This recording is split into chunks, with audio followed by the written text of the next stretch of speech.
नमस्कार, आप सभी का स्वागत है। मैं हूं आपके साथ कुमार कुणाल धीरज। आप देख रहे हैं हमारी खास पेशकश बहराइच के दंगे पर हुई सियासत की। पुलिस प्रशासन की नाकामी से ही बहराइच में हिंसा भड़की। प्रतिमा विसर्जन के दिन सुरक्षा के जो इंतजाम थे वो नाकाफी थे। हिंसा होने का कोई भी इनपुट नहीं था। हैरानी यह है कि दूसरे दिन भी सुरक्षा व्यवस्था के इंतजाम करने में अफसर नाकाम साबित हुए।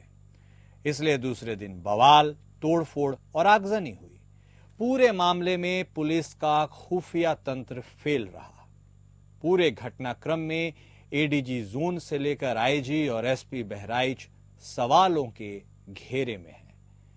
शहर में हर साल प्रतिमा विसर्जन होती है, जिसमें डीजे के साथ शोभा यात्रा निकाली जाती है। ऐसे में पुलिस अफसरों की जिम्मेदारी थी कि वह सुरक्षा के पुख्ता इंतजाम करते, क्योंकि यात्रा का यह रूट पहले से ही तय होता है।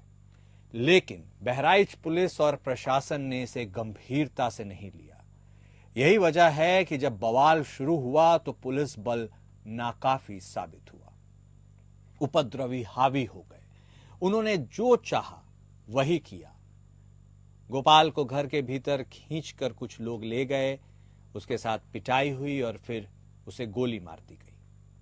उसे बचाने पुलिस नहीं आ सकी। वहीं बहराइच घटना को लेकर प्रदेश सरकार पर समाजवादी पार्टी के प्रदेश अध्यक्ष श्यामलाल पाल ने जमकर जुबानी हमला बोला है। मीडिया से बातचीत के दौरान समाजवादी पार्टी नेता ने कहा है कि बहराइच में जो कुछ भी हुआ है वो बहुत दुखद है। इसके लिए पूरी तरह से प्रदेश सरकार जिम्मेदार है। सपा नेता ने कहा कि बहराइच में जो कुछ भी हुआ है वो पूरी तरह से प्रशासन की लापरवाही को दर्शाता है। जहां एक तरफ बेटी बचाओ बेटी पढ़ाओ का नारा देते हैं, अच्छे कानून व्यवस्था का दावा करते हैं, वही प्रदेश में पूरी तरह गुंडाराज है। सभी लोगों को आगे बढ़ाने और विकास की राह को प्रदान करने में भारतीय जनता पार्टी सक्षम नहीं है। समाजवादी पार्टी के प्रदेश अध्यक्ष श्यामलाल पाल ने योगी सरकार पर जमकर जुबानी हमला बोलते हुए कहा कि बीजेपी सरकार कभी बुलडोजर की बात तो कभी एक देश एक इलेक्शन की और कभी वक्फ बोर्ड की बात करती है, लेकिन जनता से जुड़े वास्तविक मुद्दों से उसे कोई मतलब नहीं है। नौजवानों को इस समय रोजगार की सबसे ज्यादा आवश्यकता है और यह सबसे बड़ा मुद्दा है, लेकिन प्रदेश के जरूरी मुद्दों से सरकार ध्यान भटका रही है। समाजवादी पार्टी हमेशा से भाईचारा और सबके हक की आवाज उठाती रही है और हमेशा उठाएगी। समाजवादी पार्टी के प्रदेश अध्यक्ष ने कहा कि बहराइच में जो कुछ भी घटना हुई है उसके लिए प्रदेश के मुख्यमंत्री को जवाब देने के लिए खुद मुखर होकर सामने आना चाहिए। हमारे राष्ट्रीय अध्यक्ष अखिलेश यादव ने बड़ी गंभीरता से इस विषय को लिया है। इसके लिए हम पूरी लड़ाई लड़ेंगे। इस घटना में शासन की पूरी गलती है। प्रदेश में पूरी तरह से भय का माहौल है। बाबा साहेब अंबेडकर का संविधान कहता है कि सभी धर्म जाति के लोग पढ़े और आगे बढ़े, लेकिन वो व्यवस्था भारतीय जनता पार्टी नहीं दे पा रही है।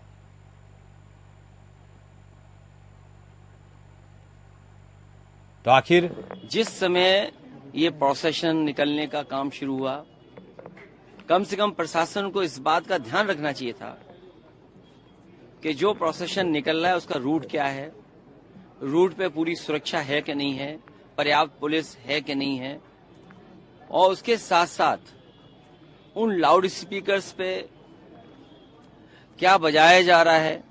अगर ये बात मैं कहूं तो हो सकता है सरकार कुछ और बात कहे, लेकिन कम से कम प्रशासन को यह ध्यान रखना चाहिए था कि आखिरकार क्या बजा रहे हैं, क्या किसी को अपमानित कर रहे हैं। तो ये पूरी जिम्मेदारी शासन की थी, सरकार की थी। शासन की चूक की वजह से इतनी बड़ी घटना हुई। केवल बहराइच में नहीं, इसी तरह सदियों पुराना, कई सौ वर्ष पुराना मेला लगता है बनारस रामनगर में। पर्याप्त पुलिस न होने की वजह से, पर्याप्त बैरिकेडिंग न होने की वजह से पर्याप्त सुरक्षा के इंतजाम न करने की वजह से बहुत से लोगों को अपमानित होना पड़ा और लाठी चली, बहुत से लोगों को चोट आई है। वाकई सुरक्षा इंतजाम और पुलिस के द्वारा की गई व्यवस्था सवालों के घेरे में तो है, क्योंकि यदि रूट तय है, पुलिस की डिप्लॉयमेंट है और सब कुछ अकॉर्डिंग टू नॉर्म्स है, तो फिर ऐसी घटना तो घटनी ही नहीं चाहिए थी। ये बेहद गंभीर विषय है और इसी विषय पर बातचीत करने के लिए आज हमारे साथ दो खास मेहमान जुड़ चुके हैं। हमारे साथ भारतीय जनता पार्टी के तरफ से बतौर प्रवक्ता आलोक वत्स साहब जुड़े हैं, तो वहीं समाजवादी पार्टी के तरफ से बतौर प्रवक्ता पूजा मिश्रा जी हमारे साथ जुड़ चुकी हैं। आप दोनों खास मेहमान का हमारे इस खास पेशकश में स्वागत है। वत्स साहब, आप ही के साथ शुरुआत करते हैं। सवाल तो साहब उठेंगे, क्योंकि जब आप यह बात कहते हैं कि जीरो टॉलरेंस, अपराध के प्रति जीरो टॉलरेंस की हमारी सरकार है, जब आप यह बात कहते हैं कि बुलडोजर एक्शन की सरकार है, जब आप कहते हैं कि दंगा रहित सरकार है, तो फिर यह कैसे हो गया? और वह उस वक्त हुआ जब फेस्टिवल का टाइम था। उस समय तो पुलिस की चौकसी, शासन प्रशासन की चौकसी और ज्यादा होती है। रूट तय था, सब कुछ फिक्स्ड था। आप इसे किसकी चूक मानेंगे? क्योंकि चूक तो हुई है वत्स साहब। देखिए कुणाल जी, मुझे इस बात को मानने में कोई गुरेज नहीं है कि प्रशासन से बहराइच में भयंकर चूक हुई है और इसके कारण ये चीज इतना एक्सप्लेयर कर गया। लेकिन साथ साथ मैं ये भी कहना चाहूंगा कि समाज के लोगों का, चाहे किस वर्ग से आते हो, जिस धर्म से आते हो, उनका मानसिक स्तर बहुत गिर चुका है। टॉलरेंस, स्वतः टॉलरेंस जीरो है। और ये धर्म या ये फेस्टिवल या ये इस तरीके का आयोजन समाज में एकता, भाईचारा, दोस्ती देने का पैगाम बरसों से करता आया है। लेकिन उसके उलट अब ये आयोजन दंगा, फसाद, लूटजनी, राजनी, गोलीबारी, हत्या, इसमें तब्दील हो गई, चाहे किसी भी धर्म का। तो जो हमलों का अपना स्तर, जो मानवता का स्तर गिर चुका है, वो भी बहुत कुछ इस मामले को तूल देने का काम करता है। मेरा अपना मानना है व्यक्तिगत कि इन चीजों को रिस्ट्रिक्ट कर दिया जाए। भीड़ को सिर्फ 4 या 5 या 10 आदमी, किसी भी, चाहे हिंदू का हो या मुसलमान का हो, सिर्फ 10 आदमी ही जाने चाहिए और पूरी कड़ी सुरक्षा घेरे में इनको ले जाके इन चीजों का समापन करा दिया जाए। ये जो भीड़ तंत्र है उसको अभी आने वाले कुछ वर्षों के लिए प्रतिबंधित कर दिया जाए, तभी ये मामला जाकर सुलझेगा। नहीं तो आए दिन इस तरीके के बलवे होंगे या कराए जाएंगे नेताओं द्वारा अपने अपने स्वार्थ को साधने के लिए। ये मैं स्पष्ट रूप से कह रहा हूं। तो आपको लगता है, आपने एक बड़ी बात कही, आपको लगता है ये सारी चीजें स्पॉन्सर्ड भी हो सकती हैं? आप उस ओर इशारा कर रहे हैं क्या? ये तहकीकात का मामला है। हाँ, लेकिन इस तरीके की चीजें जहां जहां कहीं भी हो रही है, हाँ, उस पर उंगलियां तो उठती हैं। हाँ, शक की सुई तो, शक के घेरे में तो चीजें आती हैं। अब उस पर उंगली दब जाए या ना दबे, लेकिन शक के घेरे, शक के दायरे में तो चीजें आती हैं कि कैसे हुआ, किसने करवाया, क्यों करवाया, क्या प्रयोजन था ऐसा करवाने से, ये करवाने से किसको लाभ पहुंचने वाला है। नहीं, ठीक है वत्स साहब, आप प्रतिबंध लगाने की बात करें, कितनी चीजों पर प्रतिबंध लगाइएगा। हाँ बिल्कुल, आपने जिस बात को कहा है कि टॉलरेंस लोगों में खत्म हो गई है, उस बात को काफी हद तक समझा जा सकता है। लेकिन लोगों को सेंसिटाइज करने के लिए, लोगों को अवेयर करने के लिए, भाईचारा बढ़ाने की भी जिम्मेदारी बहुत हद तक हुक्मरानों के पास रहती है वत्स साहब। ऐसे में हम सिर्फ ये कहकर कब तक अंकुश लगा पाएंगे कि चलिए हम सबको रोक देते हैं? हाँ कुणाल जी, जो धर्मगुरु लोग हैं, हाँ, जिनको सौहार्दपूर्ण वातावरण बनाने के लिए बोलना चाहिए, हाँ, वो तो उग्रवादी ट्रेनिंग दे रहे हैं, वो बलवे की बात करते हैं, वो सिर काट लाने की बात करते हैं। सारे मापदंड ही उलट चुके हैं। ये कलयुग का चरम है। पानी को लैक्टोमीटर दूध बता रहा है। हाँ। तो जब स्तर इस पर गिर गया है तो क्या कहाँ पुलिस आपको प्रोटेक्शन देगी? हाँ। किसकी जगह क्या पुलिस संख्या बल इतनी है पूरे हिंदुस्तान में कि एक एक घर में जाके सौहार्दपूर्ण वातावरण पैदा करा दे? हाँ। लेकिन वत्स साहब, इसी के साथ एक और बात भी निकलकर सामने आ रही है कि आखिर लाउड स्पीकर पर बज क्या रहा था जिसने माहौल बिगाड़ा? मैंने बताया ना, ये सब तहकीकात का मामला है। ना तो मैंने सुना ना आपने सुना क्या बज रहा था। हाँ। लेकिन कुछ ऐसा जरूर बज रहा होगा जो दूसरे आदमी को अच्छा नहीं लगा होगा। ठीक है, ओके वत्स साहब। हमारे साथ पूजा मिश्रा भी जुड़ी हुई है। मिश्रा जी, आमतौर पर मुख्यमंत्री योगी आदित्यनाथ, ऐसा मौका कम ही मिलती है उनकी सरकार में जब कोई दंगा हो जाता है, क्योंकि वह दंगा रहित सरकार की बात करते हैं। ऐसे में अब दंगा तो हुआ है, और यह दंगा उस वक्त हुआ है जिस वक्त अब चुनावों का मौसम भी चल रहा है। उत्तर प्रदेश की बात ना भी करें, खैर 10 विधानसभा सीटों पर वहां भी उपचुनाव है। झारखंड और महाराष्ट्र में संभवतः आज तिथियों की घोषणा हो जाएगी। ऐसे में आप इस पूरे दंगे के बारे में अपनी पार्टी की तरफ से क्या राय रखती हैं और आपको इसके विषय में क्या कहना है, आप प्लीज बताइए। देखिए कुणाल जी, ये सरकार का फेलियर है, प्रशासन का फेलियर है। और ये जो दंगा की बात चल रही है कि अभी भाजपा के प्रवक्ता कह रहे थे कि जिनको जिम्मेदारी दी जाती है कि आपको धर्मगुरु जो होते हैं कि आप सौहार्द बनाइए, वो नफरत फैला रहे होते हैं। तो आप ये देखिए ना कि जिनको जिम्मेदारी दी गई है उत्तर प्रदेश की मुख्यमंत्री जी को, जिनको जिम्मेदारी दी गई हुई है देश की माननीय प्रधानमंत्री जी को, ये लोग खड़े होकर मंचों पे जब ये बटेंगे कटेंगे के बयान दे रहे थे तो ये क्या कर रहे थे? ये सौहार्द बढ़ा रहे थे, अच्छा कर रहे थे? आप बताइए कुणाल जी कि ये सौहार्द बढ़ाने का कार्य हो रहा था, या फिर तब जब जो है कांवड़ यात्रा इतने सालों से चलती चली आ रही थी कुणाल जी, लेकिन अब की जो है माननीय मुख्यमंत्री जी ने कांवड़ यात्रा में इतनी नफरत बोलने का प्रयास किया, तो सब कहाँ जाएगा? अब ये तो गलत बात कर रहे हैं ना माननीय मुख्यमंत्री जी, माननीय प्रधानमंत्री जी मंचों पे खड़े होकर के जहर घोल रहे हैं समाज में, और अब सोच रहे हैं कि जहर का परिणाम तो ऐसा तो है नहीं कि अमृत आ जाएगा, विषय आ रहा है, वही निकल करके आ रहा है। मुझे लगता है कि भारतीय जनता पार्टी को ये लगने लगा कि 2024 में क्योंकि उन्होंने कार्य किया नहीं हुआ था, तो कार्य न करने का परिणाम यह निकल करके आया कि उत्तर प्रदेश की जनता ने भाजपा को बुरी तरीके से नकार दिया। अब इनको ये सबके नाक की दांव लग गई हुई है कि अब क्या किया जाए। तो ये लगातार जो है सौहार्द खराब किए जा रहे हैं, ये हिंदू मुस्लिम का रह कराना चाहते हैं। ये पूरा इनके प्रयास है कि इस तरीके के दंगे हो ताकि फिर ये मंचों पे खड़े होंगे, ऑलरेडी कटेंगे बटेंगे कह ही रहे हैं, थूक कहते ही है, न जाने क्या क्या कह रहे होते हैं। ये नहीं कहते हैं कि क्राइम हुआ है, क्रिमिनल है, कार्रवाई होगी। हालांकि मुझे लगता है कि क्राइम हो ही क्यों रहा है। पुलिस प्रशासन का जॉब तो वहाँ पे है ना जहाँ पे क्राइम ना हो। क्राइम से पहले पुलिस प्रशासन का काम है, और जब क्राइम हो गया तो जुडिशरी आ गई, तब तो क्रिमिनल हो गया, फिर तो जुडिशरी देखेगी ना कि इसको सजा क्या देनी है।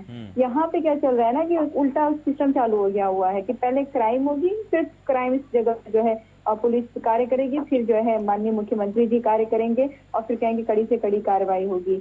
आपको पता है कि जब दुर्गा विसर्जन प्रोसेसन होता है तो 2-4 दिन पहले से ही वो वेरीफाई रहता है रोड कि हाँ इस रोड से जाना है। आपको पता होता है कि ये तक भी देखा जाता है कि रोड इतनी होनी चाहिए कि कितनी बड़ी गाड़ियां आ सकती है। आपको प्रोबेबिलिटी, जितने भी लोग विसर्जन में जाते हैं, जितने भी पूजा पंडाल विसर्जन में जाते हैं, वो प्रायर परमिशन लेते हैं। आपको आइडिया रहता है कि प्रायर परमिशन में इतने लोग आएंगे। और इस घाट पे, क्योंकि मैं प्रयागराज से हूँ तो मुझे और बिल्कुल करीब से पता है, गंगा जी हैं तो वो कौन से अलग अलग घाट बनते हो, किस घाट पे कितने जो है पूजा पंडाल की दुर्गा विसर्जन आ रही, ये भी जानकारी आपके पास में होती है। और किस रूट को होकर के फॉलो करके जाएंगे वो भी आपको जानकारी होती है। जब आपको पता है, ये तो सिखाया भी जाता है। मुझे लगता है कि अगर जो है किसी एक समाज से होने एक धर्म का जो प्रोग्राम चल रहा है वो कहीं दूसरे धर्म से होकर के जाता है तो आपको थोड़ा ध्यान रखना पड़ता है, क्योंकि कई बार क्या होता है कि आहत हो जाते हैं वो जो क्या ना कि इनसेंसिटिव है लोग। तो ये बात सही है कि वो इनसेंसिटिव है, तो यही तो आपको देखना है। नहीं बिल्कुल, कई नेताओं के ऐसे कमेंट्स आए थे जो ये दावा करते हैं, बातचीत करते हैं कि कम्युनल टेंशन से पॉलिटिकल पार्टीज को फायदा होता है, लेकिन फायदा एट दिस कॉस्ट कि किसी की जान चली जाए या सामाजिक सौहार्द बिगड़ जाए, ये बिल्कुल भी देश में स्वीकार नहीं किया जाना है। वत्स साहब, लेकिन पूजा मिश्रा जी ने एक बात तो कायदे की उठाई है वत्स साहब की, आपकी जो टॉप लीडरशिप है, जो कंट्री को रन करती है, स्टेट को रन करती है, आखिर उनके मुंह से यदि सौहार्दपूर्ण भाषा निकलेगी तभी तो फॉलोअर्स या जनता उनको फॉलो करेगी। लीडर्स को ही जनता फॉलो करती है। उन्होंने साफ तौर पर इशारा किया है कि आप यदि कम्युनल भाषण देंगे, बयानबाजी करेंगे, तो फिर आप वो आइडियल स्टेट, आइडियल कंट्री की डेफिनेशन या उसकी कल्पना कैसे कर सकते हैं? वत्स साहब, देखिए कुणाल जी, मैंने शुरू में कहा था कि हमारा मानवता का मानसिक स्तर बहुत निचले स्तर पर आ चुका है, घोर कलयुग अपने चरम पे। लेकिन वत्स साहब, इसको ये कहते हुए फिर सब कुछ क्या होने दिया जाए? उपाय क्या है? आप मेरी बात सुनिए। हाँ, बोलिए। कि सारे धर्मगुरु, सारे नेता उलट भाषा बोल रहे हैं अपने अपने स्वार्थ को सीधा कर, अपना उल्लू सीधा करने के लिए। क्या ओवैसी साहब के भाषण को आपने नहीं सुना है? अखिलेश जी समय समय पर जातिगत उन्माद फैलाने की बात नहीं करते हैं। राहुल गांधी नहीं करते हैं जातिगत उन्माद फैलाने की बात। हाँ, तो क्या आपका इशारा यही है कि जो तमाम धर्मगुरु एक समाज या एक तबके के हैं वही ये कर रहे हैं, या इसमें सभी शामिल हैं? सभी शामिल।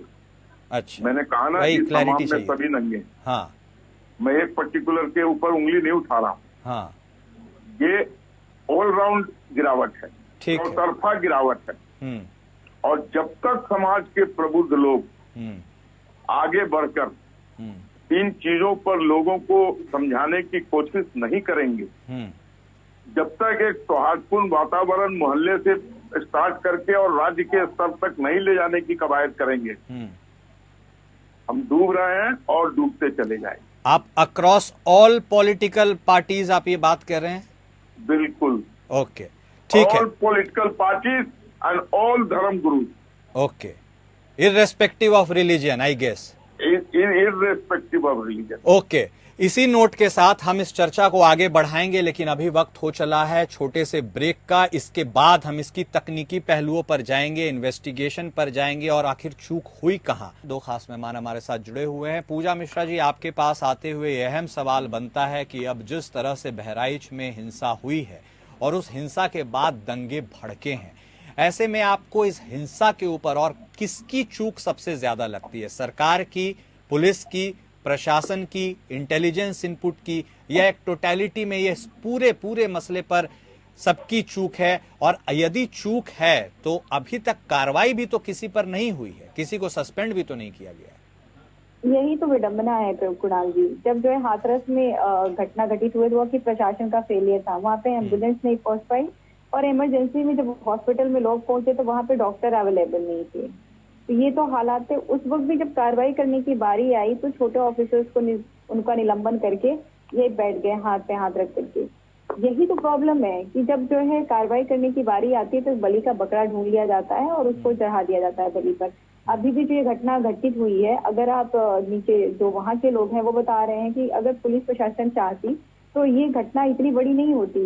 जो एक दिन पहले हो गया था प्रोसेशन में, उसके नेक्स्ट डे जो हंगामा हुआ, पूरे दुकानें जला दी गई, पूरे जो अभी भाजपा के ये तो काफी अच्छा बोले अवस्थी की नहीं ये गलत है, पर बहुत सारे वक्ताओं ने ये भी कहा कि every action has opposite and equal reaction. हाँ, मतलब फिर तो लॉ ही फॉलो करते चले ना कि नोटिस लॉ फॉलो हो रहा है कि हम गाली देंगे तो हमको थप्पड़ मारेंगे। ये नहीं है ना। लॉ एंड ऑर्डर का क्या मतलब होता है? लॉ एंड ऑर्डर का मतलब तो यही होता है ना कि जो ये गलत काम आपको पता चला कि एक दिन पहले तो दुर्गा प्रोसेशन में ऐसी चीजें हुई, तो आपको रेडी रहना चाहिए था ना कि फिर इसके नेक्स्ट डे कैसे इस तरीके की चीजें और भड़क गई। और इसका मतलब है कि ऐसा कहीं ना कहीं आप चाह रहे थे कि भड़के। और पहली बात ये हो गई। दूसरी बात की कई बार कहते हैं कि ये जो है प्री प्लान था। प्री प्लान है तो इंटेलिजेंस को पता कैसे नहीं था?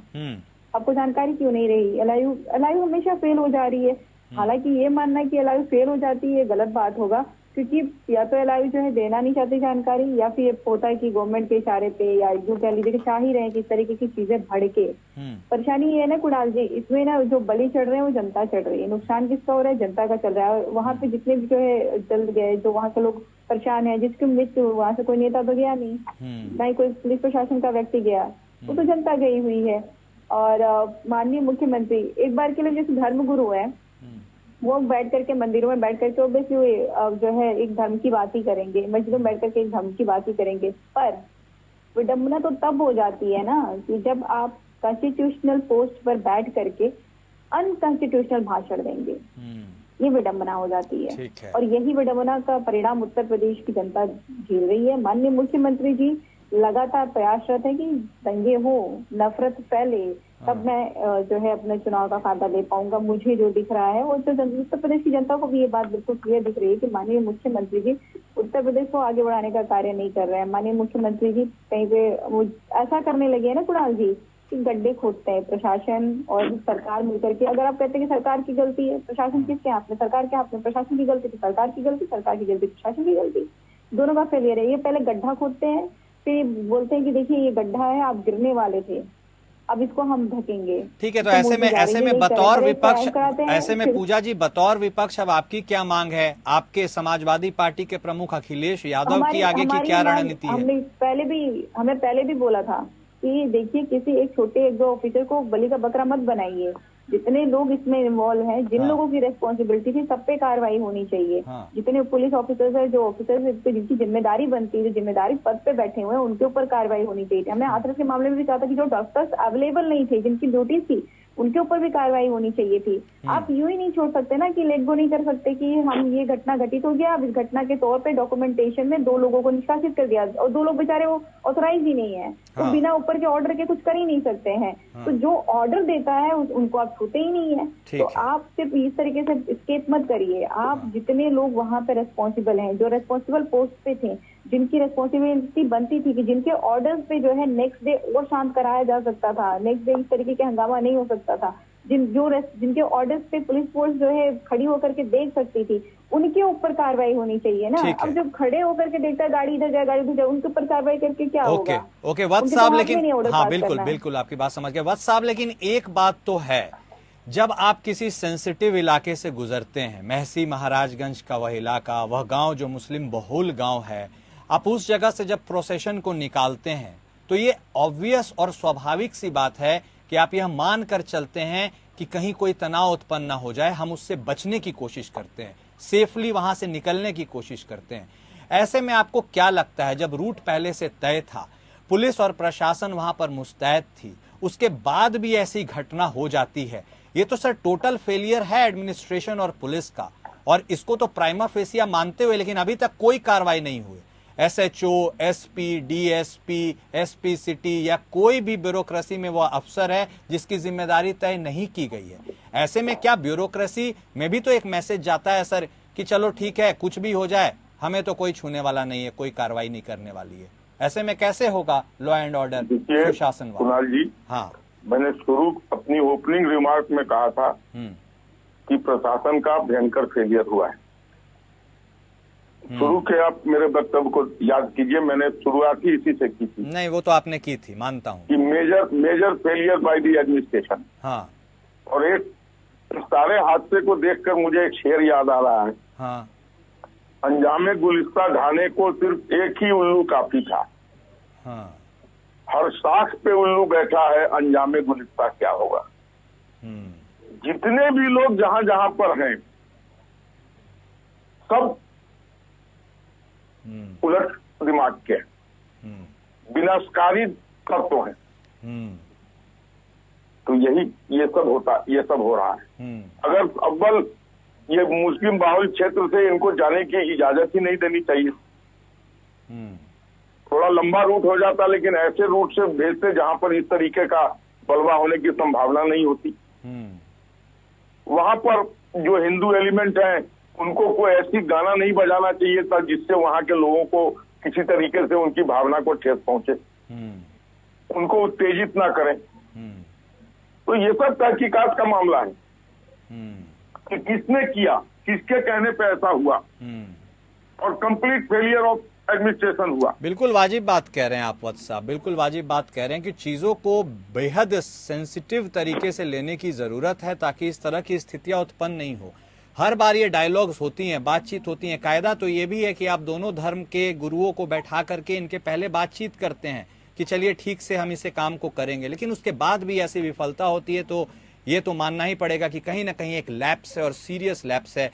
पूजा मिश्रा जी, अब आगे की आपकी रणनीति जो मैंने पहले पूछा था वो तो आपने साफ कर दिया है। ऐसे में अब इस टोटल फॉलआउट को भरने के लिए और ऐसी गुंजाइश पैदा ना हो, इसके लिए आप सरकार से क्या अपील करना चाहती हैं, वो भी कर दीजिए। देखिए कुणाल जी, सरकार से हमारी अपील यही है कि आप मुख्यमंत्री हैं, आप प्रधानमंत्री हैं, भाजपा के कार्यकर्ता आप उसके बाद हैं, तो आप इस चीज का बिल्कुल ध्यान रखिए कि आप महाराष्ट्र में चुनाव में जा रहे हैं, कि आप झारखंड में चुनाव में जा रहे हैं, कि उत्तर प्रदेश में बाई इलेक्शन में जा रहे हैं, उससे पहले आप आंसरेबल हैं यहाँ की जनता के। आप इस तरीके के अपने फायदे के लिए इनकी जो है जो नेता है, जो एमपीज हैं काफी सारे, उनमें इनके एमपीज कहते हैं, अनुराग ठाकुर ही कहते हैं कि अब वो बच्चे जो है बाहर उनके विदेश में पढ़ करके आएंगे, आप पे राज करेंगे। आप इस तरह की कैसे बयानबाजी आ रही है? आप देश को लेकर के कहाँ जाना चाह रहे हैं? ये बयान आ कैसे जा रहे हैं और आप कंडेम भी नहीं करते हैं कि नहीं? जब अगर किसी धर्म के अगेंस्ट बयान आ रहा है, वो किसी भी की तरफ से आए, चाहे वो मुस्लिम धर्म के अगेंस्ट आए, चाहे हिंदू धर्म के अगेंस्ट आए, ये धार्मिक सौहार्द को खराब करता है। जब आप धर्म के नाम पे जो है राजनीति पे आते हैं, तो माननीय मुख्यमंत्री जी को बटेंगे कटिंग कहते हैं। आप सोचिए, बटेंगे कटिंग को इन्होंने इतना बढ़ावा दिया कि आरएसएस के चीफ भी वही कह रहे हैं। मतलब ये पूरा आपको पता है कि आरएसएस कुछ भी करती है वो ऐसे करते हैं कि बीजेपी के हित में हो। तो इसका मतलब बीजेपी के हित में यही है कि धार्मिक सौहार्द बिगाड़ा जाए, और उसी पे कार्य कर रहे हैं। तो मुझे लगता है कि यही अपील है भाई, कम से कम जिस कुर्सी पे हो अभी आप वर्तमान में, या तो त्याग कर दीजिए, आप रहिए बीजेपी के कार्यकर्ता, आप रहिए आरएसएस के कार्यकर्ता।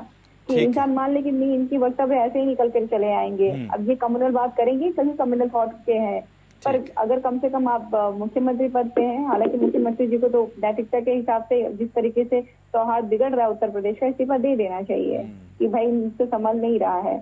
अब तो जिस प्रदेश का मुख्यमंत्री खुद को योगी कहता हो, खुद को संत कहता हो, और फिर अपनी जाति भी बताता हो, ठीक है, कितनी विडंबना वाली बात है। ओके, तो हिंसा जो होती है वो हिंसा दोनों तरफ होती है, और वैसी दोधारी तलवार है जिसमें दोनों को तकलीफ होती है, चाहे वो किसी भी समुदाय के है। इस पर रोक लगनी चाहिए। आप दोनों खास मेहमान हमारे साथ जुड़े, आपने बातचीत की, बहुत ही साफ गोई से आप लोगों ने अपनी बात को हमारी जनता के सामने रखा, इसका आपके लिए बेहद शुक्रिया। लेकिन जिस तरह से बहराइच हिंसा हुई और अब जो रिपल इफेक्ट उसके बाद हो रहा है वो और भी खतरनाक है, सोशल फैब्रिक के लिए, हमारे देश की अखंडता के लिए। गुंजाइश तो यही होनी चाहिए कि इस तरह की चीजें ना हो और हर हाल पर इन्हें रोका जाए और दोषियों के ऊपर कड़ी से कड़ी कार्रवाई हुई, और जिसके भी फेलियर हो उसको इसका जिम्मेदार ठहराया जाना चाहिए। मेरे साथ फिलहाल इस खास पेशकश में अभी के लिए इतना ही। नमस्कार।